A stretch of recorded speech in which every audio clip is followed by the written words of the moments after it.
हरे कृष्णा।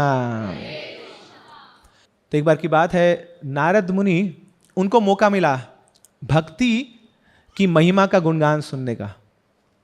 नारद मुनि अपने आप में बहुत बड़े भक्त हैं, मगर भक्त का मतलब ये नहीं होता कि अब उसकी भक्ति अब पूरी चरम सीमा पे आ गई है, अब मुझे और भक्ति नहीं करनी, अब मुझे और श्रवण कीर्तन नहीं करना, मैंने बहुत सुन लिया। वो क्या करता है, अपने लोभ को और बढ़ाता जाता है।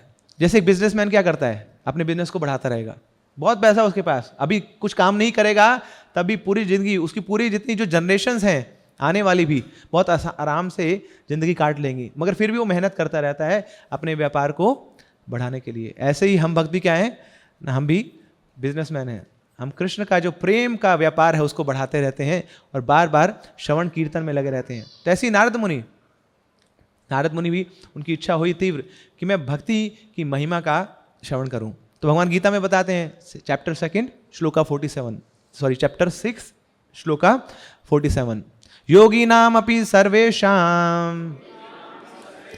मद गतेनंतरात्मना श्रद्धावान भजते यो माम स मे युक्त तमो मतः। तो भगवान बता रहे हैं कि बहुत सारे योगी हैं, योगी मतलब जो योग के पथ पे आगे बढ़ा है, भगवान की ओर आगे बढ़ा है, मगर इन सारे योगियों में से एक योगी सर्वोत्तम है। कौन सी योगी? योगी नाम अपि सर्वेषां मद गतेन अंतरात्मना, जिसने अपना मन मुझ में लगाया हुआ है। श्रद्धावान भजते यो माम, जो मेरी श्रद्धा पूर्वक मेरा भजन करता है। तो ऐसे योगी को क्या बोलते हैं? भक्ति योगी। और केवल एक जगह नहीं, भगवान ने गीता में कितनी ही जगह भक्ति का वर्णन किया है। भक्त्या माम अभिजानाति, केवल भक्ति से ही आप मुझे जान सकते हैं। भक्त्या तु अनन्या शक्या अहम एव विदु Arjuna, only by devotional service one can understand me. केवल और केवल भक्ति से आप मुझे जान सकते हैं हे अर्जुन, इसके अलावा और कोई मार्ग नहीं है। पत्रम पुष्पम फलम तोयम यो में भक्त्या प्रयच्छति। आप मुझे कुछ ऑफर भी करना चाहते हैं, पत्र पुष्प फल या जल, मैं स्वीकार नहीं करूंगा। भगवान बोल रहे हैं आप सुंदर से चांदी की थाली में मुझे भोजन परोसी 56 भोग, फिर भी मैं स्वीकार नहीं करूंगा। क्यों? क्योंकि मैं उस भोजन का भूखा नहीं हूं। किसका भूखा हूं? भक्त्या। उस भोजन पकाते वक्त, भोजन परोसते वक्त अगर आपने उसमें भक्ति का इंग्रेडिएंट नहीं डाला, उसका तड़का नहीं लगाया भक्ति का, तो फिर मजा नहीं आएगा। भगवान का सूखा है, टेस्टलेस है, इसमें मजा नहीं है कुछ। क्या लगाओ इसमें? भक्ति का तड़का लगाओ, तब जाके टेस्ट आता है भगवान को। तो भगवान तो क्या है ना, वो रसराज हैं, उनको भी रस का आस्वादन करने का, ये भी रस है, बाल्य रस। तो इनको चाहिए 56 भोग। तो इस प्रकार भगवान क्या कहते हैं, मुझे भक्ति चाहिए, उसका भूखा हूं मैं, वो मेरे पास नहीं है, मेरी भक्ति मेरे पास नहीं है। इसलिए जहां पे होती है मैं उन लोगों के अधीन हो जाता हूं। अहम भक्त पराधीना न ही अस्वतंत्र इव द्विजा, मय्यासक्त मना पार्था योगम युंजम मद आशय असंशयम समय माम समग्रम माम यथा ज्ञासी तथा शृणु। मयि आसक्त मना पार्था, कि जो मुझसे आसक्त है वो योग में आगे बढ़ता है। श्रीमद् भागवतम में वर्णन आता है, मन्ने धना विजन रूप तप शुतोजस स्तेज प्रभाव बल पौरुष बुद्धि योगा नाराधनाए भवंति परस्य पुंसो भक्त्या तुतोष भगवान गजयूथ पाया। कि मैं किसी और ऐश्वर्य से आसक्त नहीं होता हूं, आकृष्ट नहीं होता हूं, किसी के ज्ञान से मुझे अट्रैक्ट नहीं किया जा सकता, कोई सुंदरता से भी मैं आकृष्ट नहीं होता हूं, आपके बहुत बड़ा कोई प्रिविलेज है, कोई लीनिएज है, उससे भी मैं अट्रैक्ट नहीं होता हूं। भक्त्या तुतोष भगवान गजयूथ पाए। भगवान किससे संतुष्ट हो जाते हैं? भक्त्या, कि जहां भक्ति है मैं तो उसका भूखा हूं। गजेंद्र, क्या था गजेंद्र के पास? हाथी। हाथी का कोई बुद्धि नहीं है उसके पास, कोई क्रिएटिविटी नहीं है उसके पास, कोई धन दौलत नहीं है, कोई ऐश्वर्य नहीं है, एक पशु योनि का है। उसको ऊपर भी भगवान अनुग्रहित हुए जब गजेंद्र ने पुकारा, मगरमच्छ ने पैर पकड़ लिया गजेंद्र का पानी में, तो जब वो हाथी पुकारता है भगवान को तो भगवान वहाँ पहुँच जाते हैं, क्योंकि उसके हृदय में भी भक्ति है। तो इस प्रकार भगवान बता रहे हैं कि मैं तो केवल एक चीज़ का भूखा हूँ। पर हमें लगता है कि इतनी जल्दी क्या है भक्ति करने की। कई बार लोग आते हैं, इस्कॉन में आते हैं और बोलते हैं अरे इस्कॉन वाले ब्रेन वॉश कर रहे हैं, देखो जी ये बेचारे यंग लोग ना, इनके तो बाल भी बूढ़े नहीं हुए, ये बाल भी सफ़ेद नहीं हुए ना, अभी से बेचारे इनको भक्ति में लगा दिया ना, इनको समाज के रंग तो देखने तो थोड़े ना, थोड़ा बाइक पे घूमेंगे, पीछे किसी को बिठाएंगे घूमेंगे, अभी कहाँ बेचारों को फंसा दिया यहाँ पर ना, और ये माला जपवाते हैं आप उनसे ना, ये तो बहुत बड़ा अपराध कर रहे हैं ना, टॉर्चर कर रहे हैं आप। अरे भक्ति कब करेंगे ना, जब मुंह में दांत नहीं रहेंगे, पेट में आंत नहीं रहेगी, तब जाके भक्ति करेंगे। जब खुद हम सहारा बन जाएंगे ना अपने डंडे का, तो डंडे का सहारा हमें चाहिए होगा, उसकी आसपास के लोग हमें चाहिए होंगे अपनी सेवा कराने के लिए, तब कैसे हम भगवान की सेवा करेंगे। तो भक्ति करने का समय तो यही है, अभी जब युवावस्था है, जब शरीर में जान है, जब शक्ति है, उस अवस्था में भक्ति करनी चाहिए। प्रहलाद महाराज तो बताते हैं कब शुरुआत कर देनी चाहिए भक्ति की, कौमाराताचर प्राज्ञा, 5 साल कुमार अवस्था जब होती है तभी से ही भक्ति की शुरुआत कर देनी चाहिए। मगर हमें लगता है नहीं बहुत टाइम है जी, भी टाइम ही टाइम है हमारे पास। अंगम गलितम पलितम मुंडम दशनवहीनम जातम तुंडम वृद्धो जाति गृहीत्वा दंडम तदापि न मुंचति आशा पिंडम। अंगम गलितम पलितम मुंडम, क्या हो रहा है समय के साथ, समय तो टक टक टक टक टक चली जा रहा है, उसके साथ हमारे अंगों को गला रहा है। नहीं,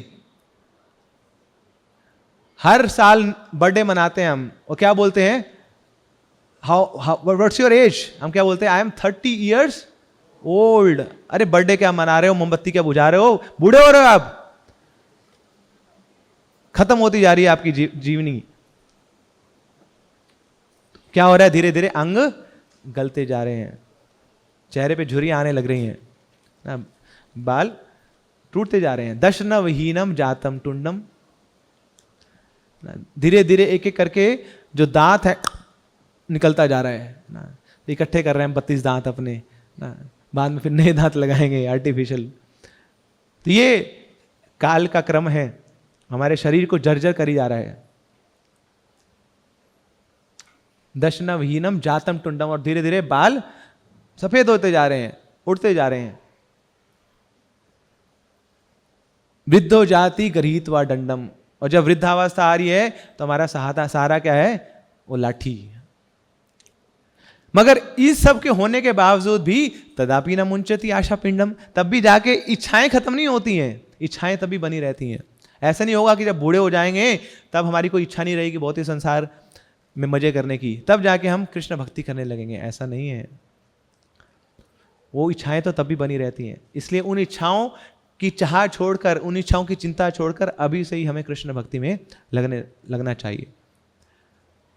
तो इस प्रकार नारद मुनि ये महिमा सुन रहे हैं भक्ति की, और जैसे सुनते हैं तो उनके हृदय में एक चाह जागृत होती है, बस अब मुझे जाना है, अब मुझे खोज करनी है एक ऐसे भक्त की जो सबसे महान भक्त है पूरी सृष्टि में, मैं उससे मिलना चाहता हूं। तब ये जो कथा आगे आ रही है, ये आती है बृहद भागवतामृत ग्रंथ में, जो श्रील सनातन गोस्वामी के द्वारा रचित है। बहुत ही सुंदर, बहुत ही मधुर ग्रंथ है। तो नारद मुनि की खोज एक महान भक्त के लिए। तो नारद मुनि प्रयागराज में आते हैं, धर्मस्थली है ना, भक्त कहाँ मिलेंगे, धर्मनगरी में मिलेंगे। तो वहाँ देखते हैं कि एक ब्राह्मण है प्रयागराज में, और ब्राह्मण शालिग्राम शिला की पूजा कर रहा है बड़े भाव से ना, आसन वासन भूषण छत्र पादुका, फिर धूप दीप नैवेद्य, उनसे शालिग्राम की पूजा अर्चना कर रहे हैं बहुत भाव से मन लगाकर। तो नारद मुनि को लगा कि अरे मिल गया मुझे ना, जिस भक्त की मुझे खोज थी, सर्वोत्तम भक्त, वो मुझे मिल गया। ये देखो भगवान की कितनी अच्छी भक्ति कर रहा है, उनके शालिग्राम शिला की पूजा अर्चना कर रहा है। तो नारद मुनि जाते हैं और सीधा चरणों में गिर जाते हैं उस ब्राह्मण के, और बोलते हैं कि ब्राह्मण देवता ना, आप सबसे महान भक्त हैं ना। क्यों? क्योंकि भगवान किसके प्रेमी हैं? गो ब्राह्मण हिताय हैं वो तो ना। तो आप ब्राह्मण भी हैं और साथ साथ आपके हृदय में भक्ति भी है, तो आप सबसे महान भक्त हैं। तो ब्राह्मण बोलता, नारद मुनि क्या बोल रहे हैं आप, है ना, कहां से आए, कैसी बातें कर रहे हैं मैं और महान भक्त, वो भी सबसे महान भक्त। आपने ना मुझे गलत टाइम पे पकड़ लिया है। एक्चुअली ना साल में मैं एक बार इन शालिग्राम शिला को बाहर निकालता हूं, उनकी पूजा करता हूं, और आपने मुझे कैच कर लिया, है ना। तो मेरा सौभाग्य ही है कि आपने उस दिन मुझे देख लिया जिस दिन मैं साल में एक बार इनकी पूजा करता हूं। मैं कोई महान भक्त नहीं हूं, पूरे साल भर इनको भूला रहता हूं, अपनी इंद्र तृप्ति में लगा रहता हूं।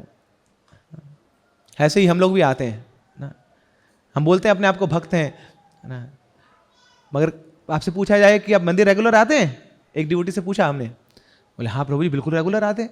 कहा दिखते तो है नहीं। बोले प्रभु जी आते हैं, हम बिल्कुल रेगुलर आते हैं, हर जन्माष्टमी को रेगुलर आते हैं मंदिर।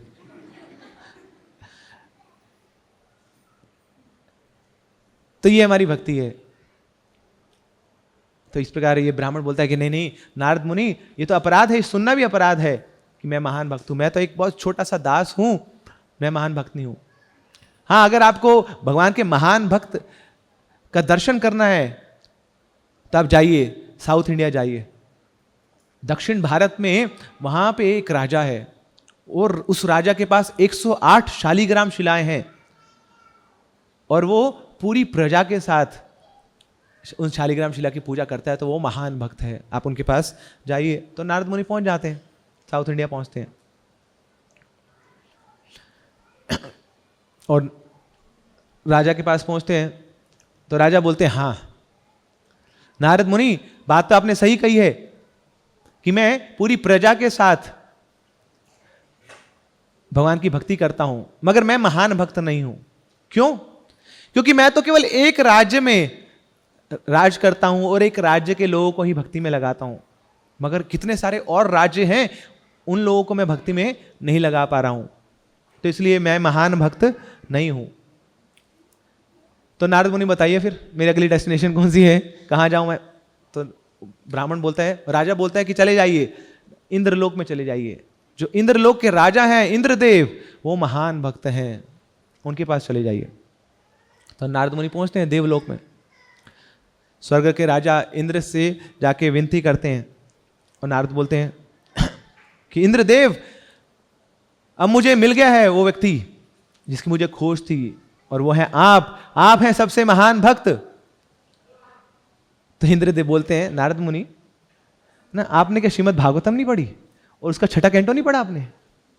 तो मन ही मन नारद मुनि सोच रहे, अरे क्या बताऊं इसको, व्यासदेव जी ने जो रचना करी थी श्रीमद् भागवतम की, मैंने तो प्रेरणा दी थी उनको भागवतम की, और ये मुझे पूछ रहे हैं कि भागवतम पढ़ी क्या नहीं। फिर भी नारद मुनि चुप रहे। और अब इंद्रदेव अपनी कथा सुना रहे हैं। तो शुरुआत कर रहे हैं, वो भी भागवत कथा कर रहे हैं अब छठे कैंटो से। तो इंद्रदेव बताते हैं कि देखो, I was so intoxicated bye my own worship, अपनी पूजा से मैं इतना, मेरे अंदर अहंकार आ गया था, मैं नशा हो गया था, मुझे मदमत हो गया था। तो मैंने क्या किया कि सामने जब मेरे गुरुदेव आए बृहस्पति, मैंने उनका आदर नहीं किया, निरादर किया, उनका सम्मान नहीं किया, उनके प्रति अपराध किया मैंने। देखिए ये मेरी योग्यता है कि अपने गुरु के प्रति ही अपराध कर लिया मैंने। और फिर मुझे इस अपराध से बचाने के लिए विश्वरूप आए। विश्वरूप कौन है? ये त्वस्थ मुनि के पुत्र हैं। तो इन्होंने मेरे लिए तपस्या करी और देखिए क्या हुआ। फिर एक दिन मुझे पता लगा कि ये जो विश्वरूप है ये मेरे लिए यज्ञ तो कर रहा है, दिन में मेरे लिए यज्ञ करता है, मगर रात में राक्षसों के लिए करता है, क्योंकि त्वस्थ मुनि वो देवताओं की साइड से थे और उनकी जो पत्नी थी वो राक्षसों की साइड से थी। अभी जो बेटा है, अब इसको तो माँ की भी केयर करनी है, पिताजी की केयर करनी है, तो दिन में ये देवताओं के लिए यज्ञ करता है और रात में राक्षसों के लिए यज्ञ करता है। और फिर जैसे ही मुझे ये दिखा तो मेरे को पता लग गया कि ये धोखेबाज है, इसको छोड़ूंगा नहीं। तो मैंने क्या किया, तलवार उठाई और उसके तीनों सर काट दिए। ब्राह्मण था वो। अब मैंने ब्राह्मण के प्रति अपराध भी किया है, गुरु अपराधी भी हुआ है और ब्राह्मण अपराधी भी हुआ। अभी स्टोरी यहां खत्म नहीं हुई है नारद मुनि। फिर आगे चलकर त्वस्थ मुनि ने अपने पुत्र की हत्या के बदले के लिए एक और राक्षस को जन्म दिया, वृतासुर। और वृतासुर ने घनघोर तपस्या करी और मुझे बहुत कंपन होता था, बहुत डर लगता था इस वृतासुर से। तो वृतासुर पहुंच गया और मेरे लोक में आ गया और मेरे को मारने के लिए मेरे पीछे दौड़ रहा है। अब मैं पीछे पीछे भाग रहा हूँ, आगे भाग रहा हूँ, और मैं पहुंचा भगवान विष्णु के पास, उनका आश्रय लिया, उनसे पूछा कि कैसे बचूंगा। तो विष्णु बोलते हैं हाँ, तुम्हें एक अस्त्र बनाना पड़ेगा। कैसे मिलेगा वो अस्त्र? अब तुम्हें जाना पड़ेगा दधीची ऋषि के पास। दधीची ऋषि की जो हड्डियां हैं उनमें इतनी शक्ति है कि ऐसा वज्र बन जाएगा, ऐसा अस्त्र बनेगा, और उस अस्त्र से तुम वृतासुर का वध कर सकोगे। तो मैं चला गया दधीची ऋषि के पास और जाके उनसे आग्रह किया, थोड़ी हड्डियां दे दो ना अपनी।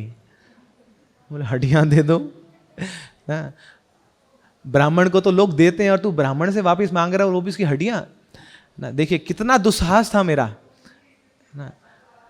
और फिर ऐसे करते करते मैंने दधीची मुनि को खत्म किया, उनकी हड्डियां ली, उससे अस्त्र बनाया, और फिर उस अस्त्र से जब ऐसे ही मैं वृतासुर को मारने लगा, तो जब वृतासुर का मैं सिर काट रहा था, उसी समय वो जोर से हरि का नाम लेने लग गया, हरि बोल हरि बोल हरि बोल। मगर मैं रुका नहीं, मैंने मार दिया वृतासुर को। तो देखिए जो अंत समय में भगवान का नाम लेता है वो क्या है? वो बहुत महान भक्त है। अंतकाले च मामेव स्मरण मुक्त्वा कलेवरम। अंतकाल में जिसने मेरा स्मरण किया, भगवान बोलते हैं वो मेरे धाम आएगा। तो सोचिए उस व्यक्ति को मैंने मारा जो भगवान का नाम ले रहा है, मतलब एक भक्त को भी मारा मैंने। यह है दुस्साहस मेरा। गुरु के प्रति अपराध किया, ब्राह्मण के प्रति अपराध किया, और तो और मैंने भक्तों को भी नहीं छोड़ा। नारद मुनि, ये तो श्रीमद् भागवतम के 6ठे स्कंद की बात है। अब आइए 7वें स्कंद पे चलते हैं। तो 7th कैंटो में फिर अब हिरण्यकशिपु आया। तो हिरण्यकशिपु आया सीधा मेरे देवलोक में और मुझे दौड़ा दिया उसने। बहुत खतरनाक था ये हिरण्यकशिपु, बहुत भयंकर था। अरे भौं हिलाता था, और भौं हिलाते हिलाते ऐसी हमें कठपुतली के समान हिलाता था। इसके गार्डन की सफाई करनी पड़ती थी, इसके टॉयलेट की सफाई करनी पड़ती थी, ये हमारा हाल कर रखा था। देवता लोग उसके चरण दबाते थे, ऐसा भयंकर था हिरण्यकशिपु। तो मैं तो भाग निकला अपने लोक से, छोड़ छाड़ के चला गया। फिर बाद में वो जो उनके बेटे थे प्रहलाद महाराज, उन्होंने वापिस से मुझे रीइंस्टेट कर दिया, देवताओं का राजा बना दिया, स्वर्ग लोग वापिस दे दिया। फिर प्रहलाद महाराज के जो पुत्र थे विरोचन, उन्होंने मुझे मेंटेन किया। मगर बाद में जो विरोचन के पुत्र थे बलि महाराज, वो फिर आ गए मेरे को फिर दौड़ाने लगे और फिर मुझे भगा दिया। तो ये 8वां स्कंद है। फिर 9वें स्कंद में थोड़ा सा ब्रेक लिया मैंने, और फिर 10वें स्कंद में तो आप सब जानते ही हैं, है ना, गोवर्धन पर्वत, टोटल डिवास्टेशन, टोटल डिस्ट्रक्शन। सोचिए कितना बड़ा भक्त हूं मैं कि भगवान के धाम में ऐसी वर्षा करी, पूरा खत्म करना चाहता था मैं। अरे कोई तो भगवान को खत्म करना चाहता है, उसको कंस बोला जाता है, मगर जब भगवान के साथ भगवान के भक्तों को खत्म करना चाहता है उसको इंद्र बोला जाता है। ये तो मेरा हाल है। तो नारद मुनि ये बहुत बड़ा मजाक कर रहे हैं, आप मुझे बोल रहे हैं कि मैं सबसे महान भक्त हूं। मैं तो अपराधी हूं, कृष्ण अपराधी हूं, कृष्ण के भक्तों का अपराधी हूं, कृष्ण के धाम का प्रति अपराध करता हूं। मैं तो कहीं अपने मुख दिखाने के लायक भी नहीं हूं। तो इंद्र बोल रहे हैं कि देखो मेरा दुस्साहस देखो नारद मुनि, इतना मेरा अहंकार बढ़ गया था, हर बार मुझे सेवा मिलती थी, मगर ये कृष्ण ने बोल दिया कि नहीं, अब पूजा किसकी होगी? गोवर्धन की पूजा होगी। तो मैं सहन नहीं कर पाया, मेरे अहंकार पे इतनी ठेस पहुंची, इतनी चोट पहुंची, पूरा लाल हो गया मैं क्रोध से, ईर्ष्या से। और इतने में ये भी भूल गया कि अरे ये कृष्ण ही मेरे पालनहार है, उन्हीं ने मुझे सेवा में लगाया हुआ है। मगर विनाश काले विपरीत बुद्धि, तो मैं पहुंच गया ब्रज में और इतनी घनघोर वर्षा करी। फिर मैंने देखा कि भगवान ने क्या किया, गोवर्धन उठा लिया, मगर फिर भी मैं रुका नहीं। 7 दिन 7 रात इतना मेरा गुस्सा था ना। हमारा गुस्सा भी ऐसी होता है ना, बल्कि हल्की सी वैसे चिंगारी लग जाए ऐसे बम फटता रहता है, वहाँ पे फटते रहते हैं वो ना। हर रोज ही दिवाली मनाते हैं, और दिवाली बड़ी एक्सटेंडेड दिवाली होती है वो ना। 7 दिन लाल रहेंगे गुस्से से, बात नहीं करेंगे। मगर तो इंद्र बोल रहे हैं कि देखो इतना मेरा गुस्सा है और फिर बाद में जाके जब मुझे पता लगा कि देखो मैंने बहुत बड़ा अपराध किया है भगवान के प्रति, अब मेरी इच्छा हुई कि जाके मैं माफ़ी मांगूं, मगर माफ़ी मांगने की मेरी हिम्मत नहीं थी, कंपन कर रहा था मैं कि कितना बड़ा अपराध कर दिया है। फिर गया मैं गौ मैया के पास, साथ उनको साथ आगे लेके गया, क्योंकि भगवान तो गोपाल हैं। पहले गैया को देखा, फिर उसको देख के भगवान शांत हुए, फिर मैं चला गया माफ़ी मांगने के लिए, भगवान सॉरी गलती होगी मुझसे, इतना बड़ा अपराधी हूँ मैं। और तो और भगवान आए थे मेरे लोक में पारिजात का फूल लेने के लिए, उनके साथ वहां पे युद्ध कर लिया मैं। जैसे कुत्ते होते हैं ना अपनी पेरीफेरी में किसी को आने नहीं देते, बाहर का कोई और व्यक्ति आ जाएगा तो भौंकेगा वो, तो ऐसे देखो उस कुत्ते के समान हूं मैं ना, कि इंद्रलोक मेरा नहीं है, भगवान ने मुझे यहां का राजा बना दिया है। मगर मैं उस पोजीशन से इतना आसक्त था, उस पावर से इतना मैं नशे में आ गया था कि मैं मानने लग गया था कि ये मैं यहाँ का राजा, सब कुछ मेरा है। और फिर भगवान ने जब पारिजात फूल लेना चाहा, मैंने युद्ध कर लिया उनके साथ। तो ये तो मेरी हालत है नारद मुनि, और आप कहाँ बोल रहे हैं कि मैं भगवान का सबसे ऊंचा भक्त हूँ। फिर इंद्र बोलते हैं नारद मुनि कोई और प्रूफ चाहिएगा? नहीं मैं जान गया, बड़ा सत्य बोलते हैं इंद्रदेव आप ना, आप बड़े अच्छे राजा हैं, स्वर्ग लोक के, आप रहिए यहाँ पे, एंजॉय करिए, मैं चला, मगर मुझे अगली डेस्टिनेशन अब बता दीजिए कहाँ जाना है। फिर इंद्र बोलते हैं देखो ना, मेरे से ऊपर भी एक लोक है, मेरा लोक भी भूलोक में है, मगर भूलोक मेरा लोक जो लोक है वो भी मटेरियल वर्ल्ड में है, मगर इस भौतिक संसार में जो सबसे ऊपर लोक है वो सत्य लोक, और सत्य लोक के राजा हैं ब्रह्मा जी। तो ब्रह्मा जी के पास जाइए। तो नारद मुनि बोलते हैं हाँ उनको तो जानता हूँ, पापा जी है ना मेरे, चलो उनके पास चलते हैं। अच्छा मेरे पिताजी सबसे बड़े भक्त हैं, चलो। तो जाते हैं पिताजी के पास, ब्रह्मा जी के पास ना, उनको प्रणाम करते हैं। और नारद बोलते हैं, अब ब्रह्मा जी का गुणगान कर रहे हैं कि देखो आपके तो चार चार मुख हैं, और आप चीफ इंजीनियर हैं इस सृष्टि के, आपने ही रचना करी है इस सृष्टि की, और तो और आप नीचे से लेके ऊपर तक बुद्धि के बने हैं। हम लोग किसे बने हैं? पृथ्वी जल अग्नि वायु आकाश मन बुद्धि अहंकार, है ना। तो 8 चीजें हैं, उसमें से बुद्धि की मात्रा सबसे कम है उसका भी कभी प्रयोग नहीं कर सकते ना, सड़ती रहती है, गलती रहती है, और कई बार तो बिल्कुल बस ऊपर से दिखता है ही ना, यहाँ पे 2 कटोरियां हैं, अंदर खाली है, ब्लैक बॉक्स है। मगर ब्रह्मा जी आप तो नीचे से लेके ऊपर तक किसके बने हैं? बुद्धि के बने हैं। और तो और भगवान ने स्वयं आपको चुना एक संप्रदाय बनाने के लिए। हमारा जो संप्रदाय है वो कौन सा संप्रदाय है? ब्रह्म गौड़ीय मध्वा संप्रदाय। तो ब्रह्मा जी हमारे प्रथम आचार्य हैं। तो देखिए कितने महान भक्त हैं ब्रह्मा जी आप। तो इस प्रकार नारद मुनि ब्रह्मा जी की आराधना कर रहे हैं। फिर ब्रह्मा बोलते हैं वेट नारद मुनि, मुझे भी लग रहा है कि आपने ना पूरा भागवत अच्छे से पढ़ी नहीं है। पता क्या हुआ था? ये जो ब्रह्म विमोहन लीला हुई थी वो मेरे कारण ही हुई थी। आप क्या बोल रहे हो कि मैं भगवान का भक्त हूं, भगवान ने मुझे संप्रदाय बनाने के लिए बोला, भगवान ने मुझे आचार्य स्थापित किया। नारद मुनि असली बात बताऊं मैं आपको, मैं जब पहुंचा ब्रज में, उससे पहले मैं अपने लोक में था, और मेरे लोक में मैं भगवान की आराधना ही कर रहा था, मगर वहां देखा तो उत्सव हो रहा है, सब ढोल नगाड़े बजा के बड़ी जोर जोर से उत्सव मना रहे हैं, सब देवी देवता पुष्प वर्षा कर रहे हैं अपने अपने लोक से भूम वृंदावन के ऊपर। क्या हुआ था? अघासुर का वध हुआ था। भगवान ने उस सर्प का वध किया था और उसके मुंह में जाके फाड़ दिया था उसका मुंह।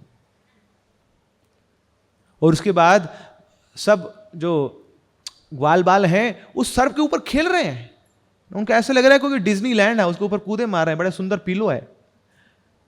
उसके साथ बैठ के फिर वहां पे सब डब्बे खोल रहे हैं, टिफिन खोल रहे हैं, खाना खा रहे हैं। और सारे ग्वाल बाल क्या कर रहे हैं? जूठा खाते हैं और कृष्ण के मुंह में डालते हैं। कृष्णा ये रसगुल्ला बड़ा टेस्टी है, कृष्णा तुम खाओ।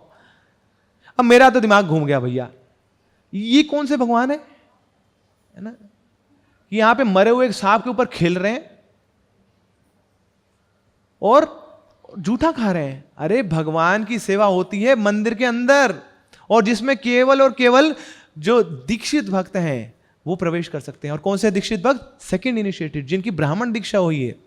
पहले हरि नाम दीक्षा होती है, 2 साल कम से कम 2 साल 16 माला करते हुए, 4 नियम का पालन करते हुए गुरु के आदेशानुसार जीवन व्यतीत करते हुए तब जाके अगर गुरु की कृपा होगी तो हरि नाम दीक्षा होगी। उसके बाद अगर आप ब्राह्मण के गुल कल्टीवेट करेंगे तब जाके कुछ सालों बाद ब्राह्मण दीक्षा होगी, तब जाके ऑल्टर के अंदर प्रवेश मिलता है। आप भगवान की सेवा कर सकते हैं, उनकी पूजा कर सकते हैं, उनको भोग लगा सकते हैं।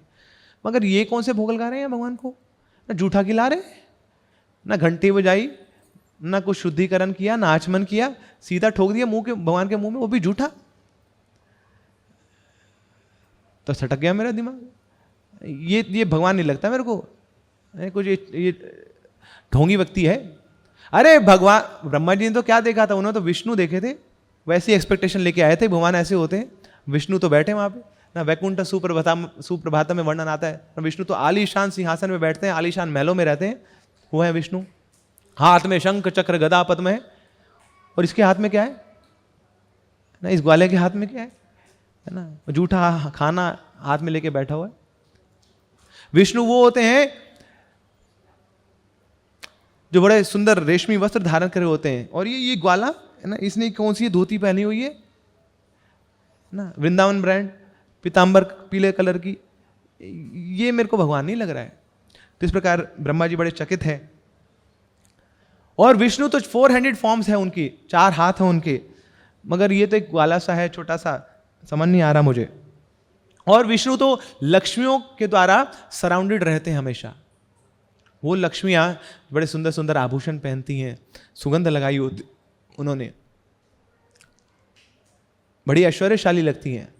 मगर ये ग्वाले किसके साथ है? ये तो बड़ी रस्टिक जो गर्ल्स हैं, जो वन की वासियां हैं, ऐसे लग रहे कोई कबीले को, जो ट्राइबल लोग हैं उनकी जैसी लग रही हैं, ऐसी लड़कियों के साथ ये ग्वाला है, जिनको कुछ कपड़े पहनने का ढंग नहीं है ना, कोई उनका कंट्रास्ट नहीं है, कोई मैचिंग नहीं है, कैसे कपड़े पहने हुए हैं ग्वालिनों ने। तो इस प्रकार ब्रह्मा जी ये दृश्य देख रहे हैं और बिल्कुल ही चकित हैं। फिर ब्रह्मा जी बोलते हैं कि देखो, भगवान की जो सेवा अर्चना होती है ना, उसमें बहुत सारे नियम कानून होते हैं ना, उसमें जो प्रार्थनाएं बोली जाती हैं, सहस्त्र शीर्षा पुरुषः सहस्त्राक्ष सहस्त्रपाद, ऐसी बहुत सारी प्रार्थनाएं बोलनी होती हैं, तब जाके भगवान को कोई भोग लगा सकता है, उनकी सेवा अर्चना कर सकता है। मगर मैं तो एक साधारण बालक जान बैठा है भगवान को, और नारद मुनि आप बोल रहे हैं कि मैं भगवान का महान भक्त हूं। अरे देखो, मैंने क्या किया, अपने इस दुस्साहस के कारण मैं भगवान के सारे ग्वाल बालों को चुरा के ले गया, उनकी सारी गैयों को चुरा ले गया। देखो, वो आप पहले गए थे ना, इंद्र ने बोला ना कि मैं महान भक्त हूं, उस इंद्र ने भी भगवान के प्रति अपराध किया था। मगर उसके अपराध के कारण क्या हुआ था कि सारे ब्रजवासी कृष्ण से मिल गए। यही तो हुआ था ना गोवर्धन में, भगवान ने गोवर्धन धारण किया हुआ है, सब ब्रजवासी अपना घर छोड़ के गोवर्धन के नीचे आ गए हैं, और उनके लिए तो पार्टी है। पार्टी में तो खाना पीना होता है, नहीं, अब उनकी असली पार्टी है, क्योंकि जो उनके हृदय की इच्छा थी, दिली इच्छा थी, अब उनको भरपेट मिल रही है। ब्रजवासी क्या चाहते हैं? भवतो दर्शनम यस्यात् न पुनः भव दर्शनम, कि हमेशा हम आपके मुखमंडल का दर्शन करते रहे हैं। श्रुत्वा गुणान भुवन सुंदर, रुक्मिणी मैया बोलती हैं कि आप त्रिभुवन में सबसे सुंदर हैं, कहीं भी जाते हैं तो बस सब आंखें मटका के आपको देखते रहते हैं, इतने सुंदर हैं आप। तो ब्रह्मा जी इस प्रकार वर्णन कर रहे हैं कि उस इंद्र ने जब अपराध किया था, तो उस अपराध के कारण सब ब्रजवासी भगवान से मिल गए। मगर मैंने जब अपराध किया तो मैंने ब्रजवासियों को भगवान से दूर कर दिया, तो मैं तो सबसे बड़ा अपराधी हूं, मैं कोई महान भक्त नहीं हूं। नारद मुनि बोले, बहुत अच्छी कथा सुनाई आपने, अब आगे का रास्ता बताइए, आप ही दिखाइए ना, आप तो आचार्य हैं, आप बताइए कहाँ जाना है आगे। फिर ब्रह्मा जी डायरेक्ट करते हैं उनको कि ठीक है, अब आगे जाइए, सबसे महान भक्त हैं शिव जी के पास जाइए। तो शिव जी के पास जाते हैं, नारद मुनि प्रणाम करते हैं और जाके बोलते हैं कि शिव जी आप सबसे महान भक्त हैं। शिव जी बोलते हैं अभी तो तांडव का टाइम नहीं हुआ, आप आगे उल्टा सीधा बोल रहे हैं मैं सबसे महान भक्त हूं, ऐसा क्यों बोल रहे हैं आप? फिर नारद मुनि बोलते हैं, निम्न गानाम यथा गंगा देवानाम उचितो यथा वैष्णवानाम यथा शंभु पुराणानाम इदम तथा। कि जिस प्रकार नदियों में गंगा सर्वश्रेष्ठ है, जिस प्रकार सारे ईश्वरों में भगवान कृष्ण सर्वश्रेष्ठ है, जिस प्रकार सारे पुराणों में श्रीमद् भागवतम सर्वश्रेष्ठ है, ऐसे ही सारे भक्तों में आप शिव जी आप सर्वश्रेष्ठ हैं। वैष्णवानाम यथा शंभु। तो शास्त्रों में तो कितना वर्णन है शिव जी आपका। वृंदावन वनिपते जय सोम सोमा मोले सनंदन सनातन नारडेड्या गोपीश्वर व्रज विलासी युगांग्रि पद्मे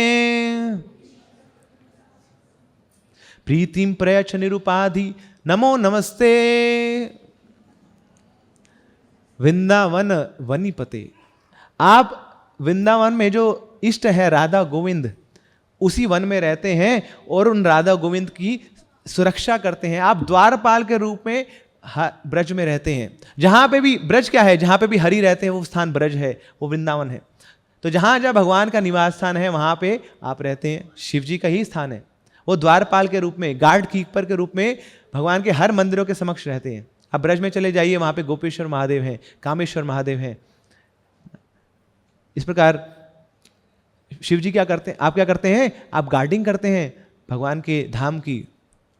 और तो क्या है, जय सोम सोमा सोम मोले, कि आपका जो मुखमंडल है बड़ा ही सुंदर है और उस सुंदर मुखमंडल के ऊपर एक क्या है, सोम मोले, एक चंद्रमा है। उस चंद्रमा के कारण आपकी सुंदरता और बढ़ गई है। गोपीश्वर व्रज विलासी युगांग्रि पद में, और आपके पास इतनी शक्ति है कि ये जो गोपीश्वर हैं, गोपियों के ईश्वर राधाकांत राधा गोविंद, आप उनकी प्रेम भक्ति देने में सक्षम हैं। तो इसलिए मैं आपके चरणों में गिरता हूं। तो इतने महान होने के बाद भी क्या करते हैं शिव जी, देखिए। स्वयं महेश श्वशरो नगेश सखा धनेश तनयो गणेश तथापि भिक्षाटनमेव शंभो बलीयसी केवलम ईश्वरेच्छा। स्वयं महेश, ना सारे जो ईश हैं उनमें आप सबसे उत्तम है। स्वयं महेश सखा धनेश, स्वयं महेश श्वशरो नगेश, और आपके ससुर जी कौन है, जो पहाड़ों के राजा हैं वो तो आपके ससुर जी हैं। सखा धनेश, ये जो कुबेर हैं वो आपके मित्र हैं। तनयो गणेश, और गणेश जो सबके विघ्नों का हरण करते हैं वो आपके पुत्र हैं। तो ये आपकी पोजीशन है, आपकी आइडेंटिटी है। उसके बाद भी तथापि भिक्षा टनम एवं शंभु, आप क्या करते हैं, आप पेड़ों के नीचे रहते हैं, भिक्षा टन करते हैं, भभूत लगाए रखते हैं, भस्म लगाए रहते हैं, और आपके आसपास सब भूत प्रेत रहते हैं, उनको आप स्वीकार कर लेते हैं। आपके गले में नागों की माला रहती है, और तो और आप जो टाइगर की स्किन है वो पहने रहते हैं, और मृग की छाल के ऊपर बैठ के आप हरि का नाम लेते रहते हैं। ब्रह्म बोले चतुर्मुखे कृष्ण कृष्ण हरे हरे महादेव पंचमुखे राम राम हरे हरे। लोग बोलते हैं ना शिव जी ध्यान कर रहे हैं, हाँ ध्यान कर रहे हैं, मगर किसके ऊपर ध्यान कर रहे हैं, क्योंकि शिव जी से ऊपर भी कोई है। ध्यान हमेशा किसी व्यक्ति पे किया जाता है, तो किस पे ध्यान कर रहे हैं, शिव जी भी कृष्ण पे ध्यान कर रहे हैं। तो ये आपकी स्थिति है शिव जी। तो इस प्रकार नारद मुनि शिव जी का गुणगान कर रहे हैं। अब शिव जी बोलते हैं आपका हो गया तो मैं बोलूं, अब मेरी बारी है, टन टन खेलेंगे ना। तो शिव जी बोलते हैं देखो कि जब मैं कलयुग में आया था अद्वैताचार्य के रूप में, तो चैतन्य महाप्रभु से मैं 60 साल बड़ा था। अब उनसे बड़े होने के कारण क्या होता था कि चैतन्य महाप्रभु जो स्वयं भगवान श्री कृष्ण हैं, वो मेरी पूजा आराधना करते रहते थे, मुझे इतना सम्मान देते थे। कई बार मेरे चरणों को आगे दबाने लग जाते थे। देखिए ये इतना बड़ा महान भक्त हूं कि जो मेरे इष्ट हैं उनसे मैं चरण दबाता हूँ, उनसे मैं जय जयकार स्वीकार करता हूँ। ये मेरा दुस्साहस है नारद मुनि। और तो और जब कलयुग आया तो फिर मैं शंकराचार्य के रूप में आया और मैंने क्या किया कि भगवान ने जो वेद पुराण बोले थे मैंने सबका खंडन कर दिया और सबको मिस रिप्रेजेंट कर दिया और मैंने मायावाद फैला दिया। मैंने भगवान का अस्तित्व ही मिटा दिया। देखिए ये कितने बड़ा महान भक्त हूं मैं, है ना, कि ऐसी भक्ति करनी चाहिए कि भगवान को ऑल्टर से हटा के नीचे गिर दो और खुद जागो, वहां पे जाके बैठ जाओ। और फिर मैंने अपनी सेवा स्वीकार शुरू कर ली। और मेरा एक और नाम है मुक्तिनाथ, मैं मुक्ति देता हूं।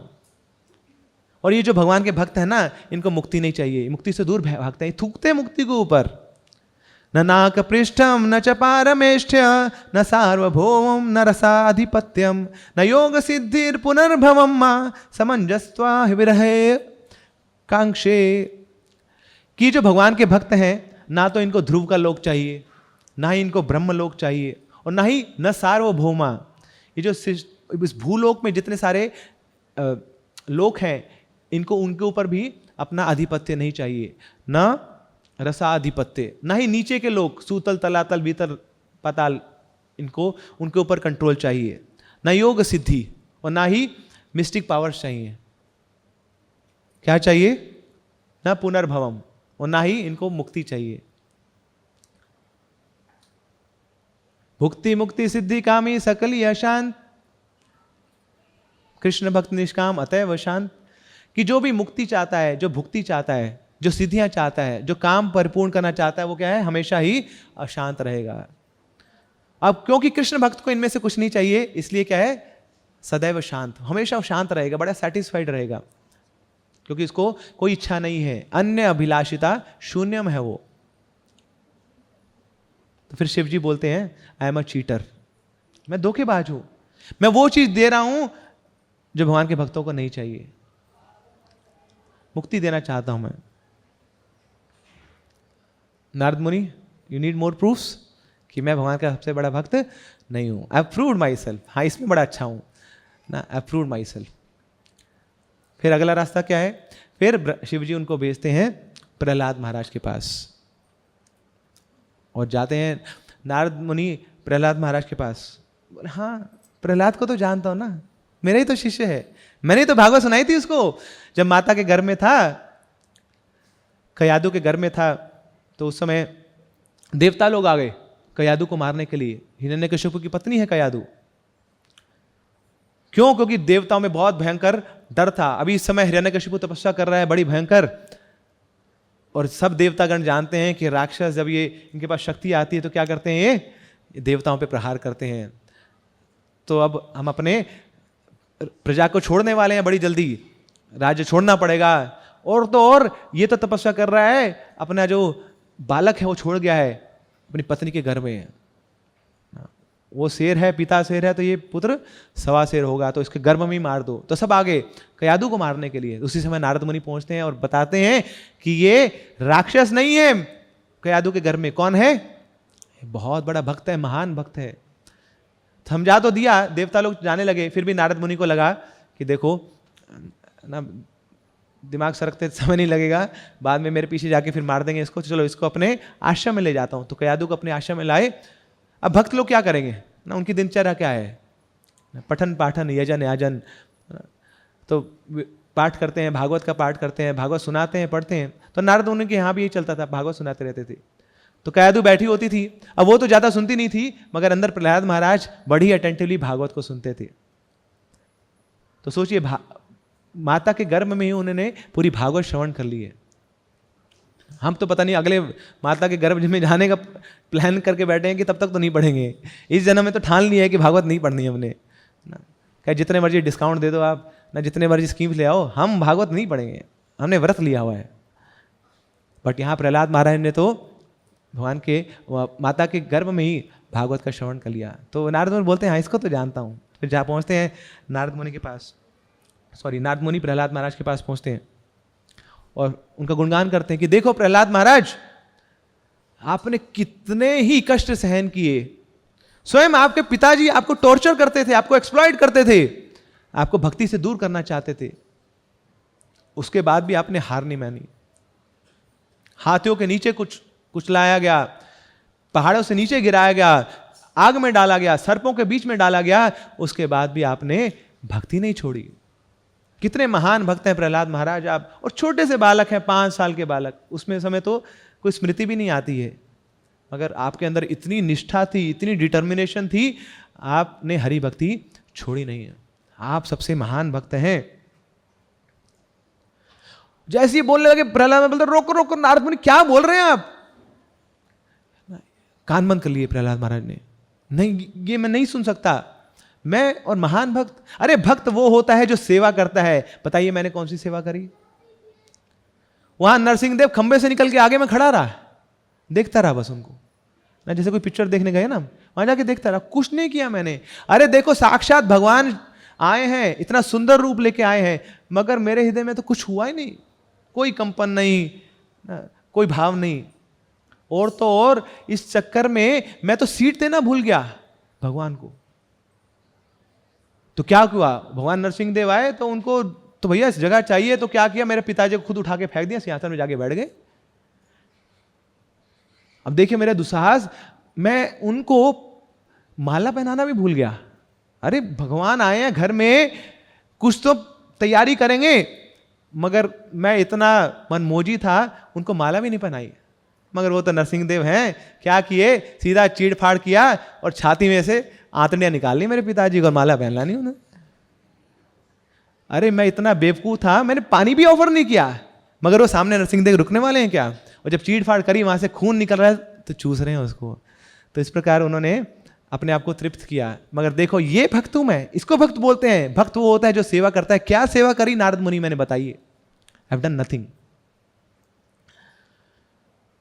तो इस प्रकार प्रहलाद महाराज अपनी सफाई दे रहे हैं। अब देखिए, अब तक जितने भक्त हमने सुने उनमें 2 चीजें कॉमन है।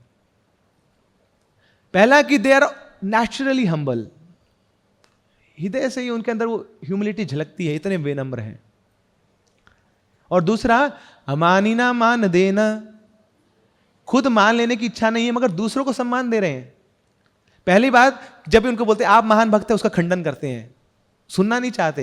एक भक्त कभी भी अपने प्रतिष्ठा को सुनना नहीं चाहता है, अपनी जय जयकार को सुनना नहीं चाहता है, लाभ पूजा प्रतिष्ठा से दूर रहता है। और दूसरा, जब भी मौका मिलेगा दूसरों का सम्मान करेगा, दूसरों का गुणगान करने का वो मौका छोड़ेगा नहीं। तो क्या करते थे सारे भक्त? पहले वाले भक्त के गुणगान करते थे और आगे वाले भक्त का गुणगान करते थे और अपने आप को कंडेम करते थे। सब में ही कॉमन है। वो प्रयागराज का ब्राह्मण, वो साउथ इंडिया का राजा, फिर आगे चल के उनको भेजा इंद्र के पास, ब्रह्मा के पास, प्रहलाद महाराज के पास। अब नारद मुनि बोलते हैं मुझे तो ढूंढना है ना सबसे महान भक्त, आप बताइए प्रहलाद महाराज कौन है सबसे महान भक्त? तो प्रहलाद महाराज बोल रहे हैं मेरे जहन में तो बस एक ही व्यक्ति का दृश्य आ रहा है, वह हनुमान। श्रीनाथे जानकी नाथे अभेद परमात्मनि तथापि मम सर्वस्वम राम कमल लोचनम। एक बार भगवान श्री कृष्ण श्रीमती राधा रानी के साथ भूलोक में आए और आके उन्होंने अपना फॉर्म चेंज कर लिया और बन गए जानकीनाथ, सीताराम, अपना फॉर्म कन्वर्ट कर लिया। और गरुड़ को बोले जाके बुला के लाओ, आज बहुत इच्छा हो रही है, बहुत तीव्र इच्छा हो रही है हनुमान से मिलने की, वो जो हमारा परम भक्त है उसको बुला के लाओ। तो गरुड़ पहुंचते हैं हनुमान जी के पास, हनुमान जी बैठे हैं राम नाम का जप कर रहे हैं। गरुड़ बोलते हैं जल्दी से आओ, आपको बुलाया है भगवान ने। हनुमान बोलते ठीक है आ रहा हूं, चलो मैं आता हूं। तो वहां पहुंच गए गरुड़ जी भगवान के पास और जाके बोलते हैं कि आए नहीं क्या हनुमान अभी तक? अभी तक तो नहीं आए। ऐसा कैसे हो सकता है भगवान की, वो तो आपका भक्त है, परम भक्त है, वो तो सेवा के बिना रह नहीं सकता, और आपका नाम सुनने के बाद भी और सेवा मिलने के बाद भी वो नहीं आ रहा, तो ये मेरी समझ से परे है। फिर भगवान बोलते हैं अच्छा तुमने क्या बोला था हनुमान को, कौन कौन बुला रहा है तुम्हें? मैंने बोला कि लीला पुरुषोत्तम भगवान श्री कृष्ण तुम्हें बुला रहे हैं। बोले गधे, ये बोलना था क्या? उनको जाके बोलो श्री रामचंद्र जी बुला रहे हैं, रघुपति राघव राजा राम, वो रघुनंदन आपको बुला रहे हैं, जाओ दोबारा से। फिर गरुड़ जी जाते हैं वहां पे और जाके बोलते हैं, हनुमान जी आपको दशरथ नंदन श्री रामचंद्र जी बुला रहे हैं। और जैसे ही पूरा किया सेंटेंस, उससे पहले हनुमान जी निकल के पड़े थे वहां पे, है ना। तो यहाँ पे बस परी फैला रहे हैं गरुड़ जी, वहां पे जाके हनुमान जी वहां पे पहुंचे हुए हैं भगवान के पास। श्री नाथे जानकी नाथे, जब श्री के नाथ भगवान श्रीमती राधा रानी के नाथ वो कन्वर्ट हो गए जानकी नाथ में। अभेद परमात्मा नहीं, वो दोनों अभेद हैं, कोई डिफरेंस नहीं है ना। सीता राम राधा कृष्ण दोनों एक ही हैं, कोई भेद नहीं है। मगर उसके बाद भी तथापि मम सर्वस्वम, मेरे सर्वस्व तो कौन है? राम कमल लोचनम, जो कमल लोचन श्री रामचंद्र जी हैं वो मेरे इष्ट हैं। तो इतने स्पेसिफिक थे, इतने फोकस थे हनुमान जी भगवान की सेवा में। एक बार हनुमान जी सेवा कर रहे हैं श्री रामचंद्र जी की, और रामचंद्र जी कुछ हाथ में डायरी लेके बैठे हुए हैं और कुछ लिखी जा रहे हैं उसमें। अब ये तो वानर का रूप है ना, तो वानर का रूप हम बड़ा चंचल होता है, तो बार बार जब लगा कि देख रहे हैं कि क्या लिख रहे हैं और कौन सी डायरी है। फिर श्री रामचंद्र जी थोड़े से साइड पे होते हैं, जाके सीधा डायरी पे उनकी नजर पड़ती है। तो डायरी के ऊपर टॉपिक है, उसका टाइटल है list of devotees who do not forget Lord, ऐसे भक्तों की लिस्ट जो भगवान को भूलते नहीं है। तो हनुमान जी बोलते अरे मेरा नाम तो पक्का होगा इसमें, है ना। तो पन्ने खोलते हैं, पूरे पन्ने आगे आगे पीछे करते हैं, तो पहला पेज नाम नहीं, दूसरा पेज नाम नहीं, तीसरा पेज नाम नहीं, पूरे एंड में पहुंच गए नाम ही नहीं उनका। ऐसे मायूस हो गए। बोले वैसे तो मुझे बहुत बोलते हैं, बहुत अच्छी सेवा करते हो हनुमान तुम, है ना, झट से आ जाते हो, हमेशा चरणों में रहते हो, है ना, तुम्हें बिना मैं किसी और को याद नहीं करता हूं, और यहाँ पे डायरी में नाम भी नहीं लिखा मेरा। अरे कहीं आखिरी पेज पे लिख देते, आखिरी पन्ने पे लिख देते, कोई लीफलेट ऊपर लगा देते, कहीं तो लिख देते मेरा नाम, आधा नाम लिख देते, हनु लिख देते, मान लिख देते, कुछ कर देते, कहीं भी नाम नहीं लिखा मेरा। फिर चेहरा मुरझाया हुआ है। फिर रामचंद्र जी वापस आते हैं, उनको देख के समझ गए श्री रामचंद्र जी, बोले पढ़ दी ना तुमने? बोले हाँ भगवान पढ़ तो ली, डायरी नाम नहीं है कहीं पे। फिर एक और डायरी लाते हैं श्री रामचंद्र जी, बोलते हैं हनुमान देखो ये डायरी है उन भक्तों की ना जो मुझे भूलते नहीं है, मगर ये डायरी है उन भक्तों की जिनको मैं कभी नहीं भूलता हूं, और ये लो पढ़ो। और उस डायरी में the first page, the first letter starts with Hanuman and the last page, last letter ends with Hanuman. Hanuman ji की। तो इस प्रकार भगवान इतना प्रेम करते हैं हनुमान जी से कि कभी उनको भूलते नहीं है। साधवो हृदयम मह्यम साधुनाम हृदयम तो हम मदन्यते न जानन्ति ना हम तेभ्यो मनागपि। साधु हमेशा मेरे हृदय में रहते हैं और मैं साधुओं के हृदय में रहता हूं। तो अगर भगवान को जानना है, भगवान को ढूंढना है, तो कहां ढूंढना चाहिए? साधुओं के बीच में। साधु संग में ही भगवान मैनिफेस्ट करते हैं। इससे पहले भी हम बहुत सारे मंदिरों में गए होंगे, है ना, वहां पे सुंदर सुंदर विग्रह होते थे, विशाल मंदिर होते थे, बड़ा सुंदर सजाया जाता था, मगर कभी भगवान की अनुभूति नहीं होती थी हमें। हाँ एक मूर्ति खड़ी है, वहां पे चढ़ावे चढ़ाए जा रहे हैं, पंडित जी भी चढ़ावे ले ही जा रहे हैं ना, मगर हमारी कॉन्शियसनेस ऊपर नहीं चढ़ती थी, चेतना हमारी एक जगह स्टैग्नेंट रहती थी। मगर हाँ जब ऐसे मंदिरों में आए जहां पे भगवान के भक्त हैं और जोर जोर से वो संकीर्तन कर रहे हैं, हरे कृष्णा कृष्णा कृष्णा हरे हरे, हरे राम राम राम हरे हरे, तो वहां जाके अनुभूति होती है। Krishna manifest there where the devotees are there. भगवान वहां पे अपना विस्तार करते हैं जहां पे भगवान के भक्त हैं। ना हम वसामि वैकुंठे योगिनाम हृदय पिचा मद्भक्ता यत्र गायन्ति तत्र तिष्ठामि नारदा। ना तो मैं वैकुंठ में रहता हूं, ना मैं हिमालय में रहता हूं। कहां रहता हूं मैं? जहां पे मेरे भक्त जोर जोर से मेरे नामों का कीर्तन करते हैं, मेरा निवास स्थान तो वो है नारद। तो यहां नारद मुनि हनुमान जी का गुणगान कर रहे हैं। और तो और देखिए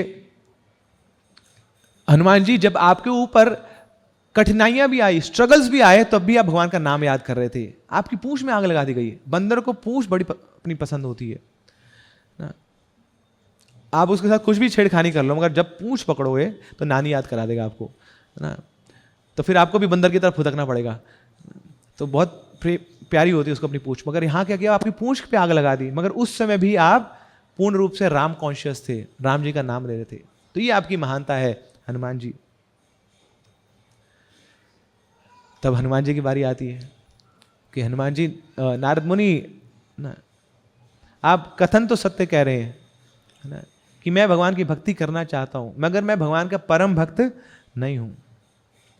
देखिए, भगवान का भक्त वो होता है जो हमेशा भगवान के साथ रहता है। मगर जब यहां पर रामायण का युद्ध खत्म हुआ तो 60 बिलियन मंकीज को श्री रामचंद्र जी अपने साथ ले गए, मगर ये आपका जो दास है इसको यहीं पे छोड़ के गए। बोले आप चिरंजीवी हो हनुमान, आप यहीं पे रहोगे, आपको ये अमृत मिला हुआ है ना, आप अमर हो, तो मुझे देखो यहां पे छोड़ के चले गए। सब वानर चले गए। तो कैसा बड़ा भक्त हूं मैं। I am not a top most devotee. हाँ, आप जाइए पांडवों के पास, पांडव महान भक्त हैं। पांडव वो हैं कि जिनको भगवान हमेशा अपने साथ रखते थे। युधिष्ठिर महाराज के तो चरणों को धोते थे भगवान।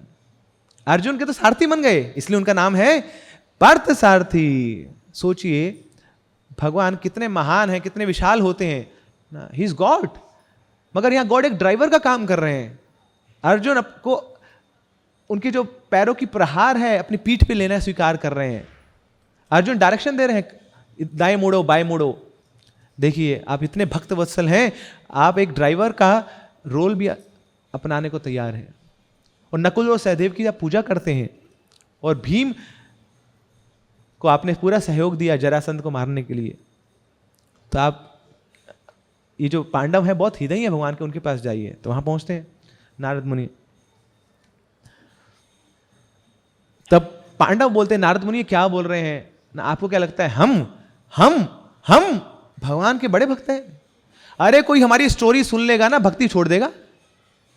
जो हमारे साथ हुआ, इतने कष्ट आए हमारे जीवन में, भगवान अगर हमारे साथ हैं मगर कष्ट क्यों है फिर? 14 वर्ष का वनवास मिला हमें ना, जिसमें 1 साल का अज्ञातवास था। कहां का दर दर भटक रहे थे हम। ऊपर से जो पत्नी है द्रौपदी, उसका चीरहरण हो गया। जुआ खेलने लगे हम। अरे भगवान के वक्त जुआ खेलते हैं? No meat eating, no gambling, no intoxication, सब कर रहे थे हम, नो हटा के। तो ये तो हमारा हाल है। कैसे भक्त हैं हम? जो भगवान के अकिंचन भक्त हैं उनके हृदय में, उनके तो जीवन में कष्ट आते हैं ना। अकिंचनी कृत्य पदाशितम या करोति भिक्षुम पथि गेहहीनम। कि भगवान की भक्ति जो अकिंचन रूप से करता है, तो फिर भगवान उसके जीवन से सारी भौतिक चीजें हर लेते हैं। और क्या करते हैं? भागवत में वर्णन आता है, यस्याहम अनुगृह्णामि हरिष्ये तद धनम शनैः ततो धनम त्यजन्ते अस्य स्वजना दुख दुखितम। कि देखिए भगवान जिनके ऊपर अनुग्रहित होते हैं तो क्या करते हैं? तस्याम धनम हरिष्ये तद धनम शनैः, धीरे धीरे उसके धन को हर लेते हैं भगवान, और फिर धीरे धीरे स्वजन उनसे भी दूर कर देते हैं। इस प्रकार भगवान कष्ट को इंस्टेट करते हैं एक भक्त के जीवन में। अब कोई भक्ति करना चाहेगा? ऐसी भक्ति करते थे हम।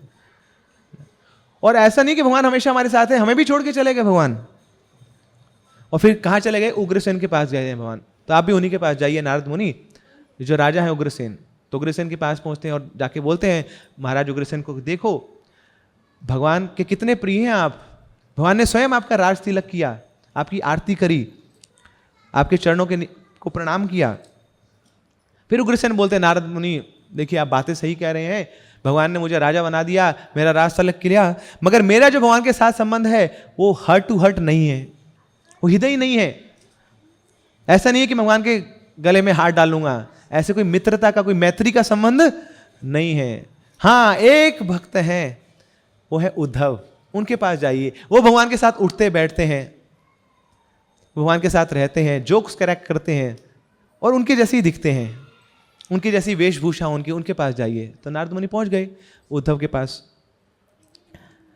उद्धव कौन है? अब उनके गुणगान कर रहे हैं। वृष्णि नाम प्रवरो मंत्री, कृष्णस्य दयिता सखा,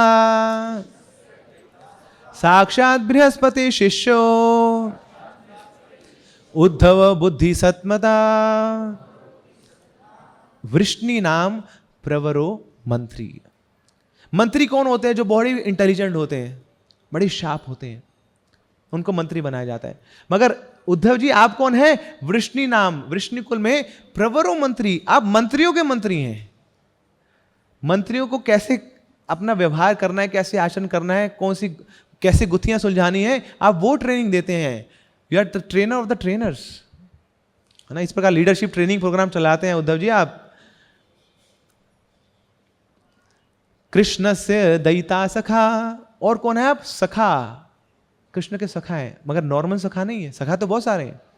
दयिता सखा, सखा क्या होता है? सह खा, जिसके साथ आप बैठ के खा पी सकते हैं, उसको बोलते हैं सखा, है ना। उसके डब्बे के साथ, है ना, उसके लंच बॉक्स के साथ अपना शेयर कर दिया और फिर खा रहे हैं मस्ती में, वो है सखा। मगर आप है कृष्ण से दयिता सखा। दयिता मतलब जो बहुत निजी है, भगवान ने आपको सब कुछ दे दिया है। दयिता, कृष्ण सरेंडर्ड अनटू यू, भगवान आपके शरणागत हो गए हैं, ऐसे कृष्ण के सखा हैं आप। देखिए हम लोग, किसी ने भगवान को शरणागत कर दिया, कोई बहुत बड़ी बात नहीं है, लाखों लोग कर देते हैं, मगर भगवान किसी के शरणागत हो गए हैं, ये तो पते की बात है। तो ऐसे कृष्ण के दैत्य सखा हैं आप उद्धव जी। और क्या है आप? साक्षात बृहस्पति शिष्य, बृहस्पति के शिष्य हैं आप। बृहस्पति केवल और केवल देवताओं को अपना शिष्य बनाते थे, मगर आपको स्वीकार कर लिया उद्धव जी उन्होंने। उद्धवो बुद्धि सत्मता। तो इस प्रकार उद्धव जी आप इतने महान हैं।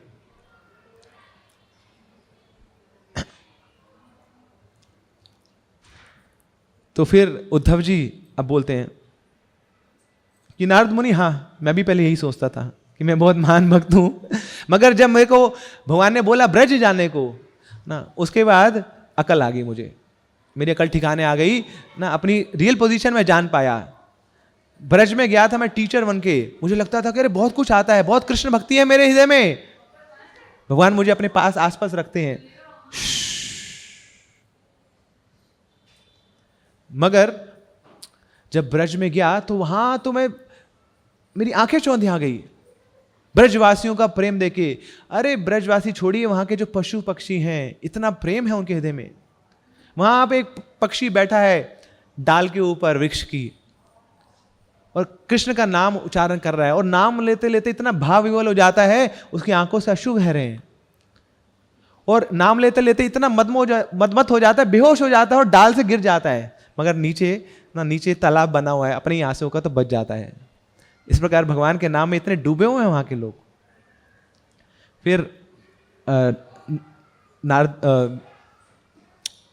उद्धव जी बोलते हैं कि वहां के जो वृक्ष हैं वो इतने महान हैं, हमेशा भगवान की सेवा करना चाहते हैं। भगवान गीता में बोलते हैं ना, पत्रम पुष्पम फलम, पत्र पुष्प फल तो जब है सब है उन वृक्षों के पास, मगर साथ साथ वो भी क्रंदन करते हैं तो जलम भी दे देते हैं। इस प्रकार पूर्ण रूप में, और भक्ति तो है ही भाव में, तो इस प्रकार पूर्ण रूप में ठाकुर जी की सेवा करते हैं। और वहां के जो भंवरे हैं, ये भंवरे क्या करते हैं, वहां पे एक गेम होती है, लुका छिपी की गेम खेलते हैं, छुपन छुपाई। तो जब भगवान की बारी आती है छुपने की, तो भगवान जाते हैं, छुप जाते हैं। अब भगवान को कौन पकड़ पाया है ना, लोगों के हृदय में घुस जाते हैं, भगवान तो परमात्मा है, तो एक जगह छुप जाते हैं। मगर ये भंवरे, ये तो जानते हैं ना ठाकुर जी की सुगंध को ना, उनके शरीर से जो सुगंध आ रही है, तो पहुंचते पहुंचते सब भंवरे पहुंच जाते हैं ठाकुर जी के ऊपर। तो वहां भंवरों का पूरा झुंड है, और 30 सेकंड में भगवान पकड़े जाते हैं। सब ग्वाल बाल आते हैं, कृष्णा पकड़े गए, निकलो बाहर। ठाकुर जी बोलते हैं, यार ये कौन सी गेम हुई, इनको पकड़ने के लिए आधा घंटा लग जाता मुझे, और मुझे 30 सेकंड में पकड़ लेते हैं। सब ये भंवरों का कमाल है। तो इस प्रकार ये सब भंवरे भी क्या है, कृष्णा कॉन्शियस है, कृष्ण के प्रति चेतन है। तो फिर उद्धव जी प्रार्थना करते हैं कि अरे यहाँ के पशु पक्षी, यहाँ के जो वृक्ष हैं सब चेतन हैं, सब कृष्णा कॉन्शियस हैं। और तो और यहाँ के जो ग्वाल बाल हैं इतना प्रेम करते हैं ठाकुर जी से। और फिर आगे चल के मेरी भेंट हुई भगवान के माता पिता से, नंद यशोदा से। उनका तो कुछ और चिंतन है नहीं, पूरे दिन भर यही चिंतन चलता रहता है कि कैसे कृष्ण की सेवा करें, कैसे कृष्ण को प्रसन्न करें। फिर आगे चल के मैं मिला गोपियों से, बस वहां तो मैं अपनी सुध बुध खो बैठा, इनसे ऊपर कुछ और है नहीं। ये गोपियां इतना प्रेम करती हैं कृष्ण से, इतना प्रेम करती हैं कृष्ण से, वो न दिन देखती है ना रात, कृष्ण की ओर दौड़ने को तैयार हो जाती हैं। और ये कृष्ण भी कितने चतुर हैं, ये बंसी बजाते हैं, और कब बजाते हैं? दिन में नहीं, रात में 2 बजे 3 बजे, जब आसपास इनके पति सो रहे हैं, इनके बच्चे सो रहे हैं, तब ये उस बांसुरी में अपने हवा छोड़ते हैं। और ये जो वाइब्रेशंस है पूरे ब्रज की ब्रीज से होते होते गोपियों के कर्णों में पड़ती हैं, और जैसी कर्णों में पड़ती हैं तो वहां सायरन बज जाता है ना। अब कृष्णा बुला रहे हैं गोपियों को, अब गोपियां कंट्रोल नहीं कर पा रही हैं, अब हमें जाना है, सब कुछ छोड़ छाड़ के कृष्ण के पास पहुंचना है। तो ये प्रेम है गोपियों का। तो अब क्या बताएं, एक बार की बात है द्वारका की कि सॉरी हाँ, ये द्वारका की बात है। उद्धव जी जब ये चर्चा कर रहे हैं नारद मुनि के साथ, ब्रजवासियों की महिमा का गान कर रहे हैं, भगवान अंदर ही हैं रूम में, रेस्ट कर रहे हैं, रेस्ट तो कर रहे हैं बट ही इज रेस्टलेस। अब अपने निजी लोगों के बारे में इतना सुंदर वर्णन हो रहा है तो भगवान कैसे निद्रा कर पाएंगे, इतने भाव में आ जाते हैं। तो ओवर हियर करते हैं सारी डिस्कशन को। क्यों? क्योंकि अब तो उद्धव जी ने जो नर्व पे हाथ रख दिया है, जो बड़ी सेंसिटिव नर्व है भगवान की, और फिर भगवान चिल्लाते हैं जोर जोर से, गोपी गोपी गोपी गोपी। और वहां पे सब हैं, बलराम जी हैं, द्वारका की रानियां हैं, रोहिणी मैया हैं, देवकी मैया हैं, सब वहां पे आ जाती हैं, सब रानियां एकत्रित हो जाती हैं। अब रोहिणी से पूछा जाता है कि ये गोपियां कौन है कौन ये गोपियां? तो रुक्मिणी मैया बोलती हैं, अरे देखो पूरे दिन भर तो ये कृष्ण हमारे साथ रहते हैं और रात में गोपी गोपी का नाम लेते रहते हैं, कौन है ये गोपी? फिर सत्यभामा बोलती हैं कि मुझे बड़ा विचित्र लगता है ये कृष्ण, कई बार खड़ा हो जाता है त्रिभंग रूप में, हाथ में बंसी नहीं है मगर त्रिभंग रूप में खड़ा हो जाता है, और फिर सामने जो खिड़की है उस पर देखता रहता है, आंखें ताक ताक के देखता रहता है कि सामने ब्रज है, उस ब्रज के ऊपर मेरा दर्शन है। फिर रुक्मिणी बोलती है, अरे केवल दिन में नहीं रात में भी ऐसी लगा रहता है ये, गोपियों का स्मरण करता रहता है। फिर पद्मावती बोलती हैं, अब वो ब्रजवासियों की महिमा का गान कर रही हैं उनको टोन करते हुए कि देखो कैसे ब्रजवासी हो तुम कृष्ण को भेज देती हो गोचरण करने के लिए और जूते भी नहीं पहनाती हो, और बाद में रोती भी हो कि हाय मेरे कृष्ण को कांटे लगे होंगे ना, उनको चुभ रहा होगा।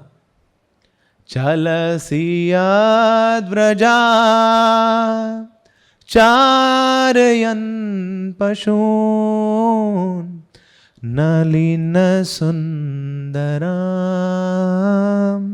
नाथ ते पदम। कि जब गोपियां हमेशा चिंतन करती रहती हैं कि अब कृष्ण गए हैं गैया के साथ और पैर पैर में कांटा चुभा है, कंकर आ गए हैं, कितना कितना दुख हो रहा होगा, कितना कष्ट हो रहा होगा।